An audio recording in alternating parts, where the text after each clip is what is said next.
মিডিয়ার সামনে কথা দিছিলাম, একটা বার্তা দিছিলাম হিরো আলমকে নিয়ে যে আমি হিরো আলমের 5 নাম্বার বউ হতে চাই।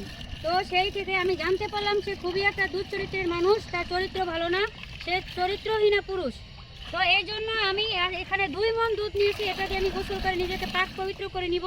তার মতো চরিত্র খারাপ মানুষের নাম মুখে নেওয়ার জন্য, এর জন্য আমি 2 মণ দুধ দিয়ে গোসল করে নিজেকে পাক পবিত্র করে নিতেছি। এই যে দেখেন সবাই, নিজেকে পবিত্র করে নিলাম।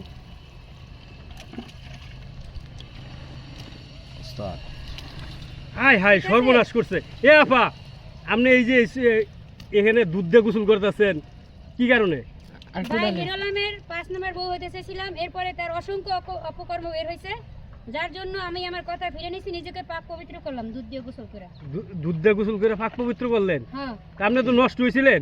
না না, ওর নাম মুখে নিয়ে, ও তো চরিত্র খারাপ, ওর ভাই অপবিত্র মানুষও, এই জন্য নিজেকে পবিত্র করে নিলাম দুধ দিয়ে গোসল করে। আর মিডিয়ার সামনে কথা দিতেছি, ওর বউ হতে আমি চাই না।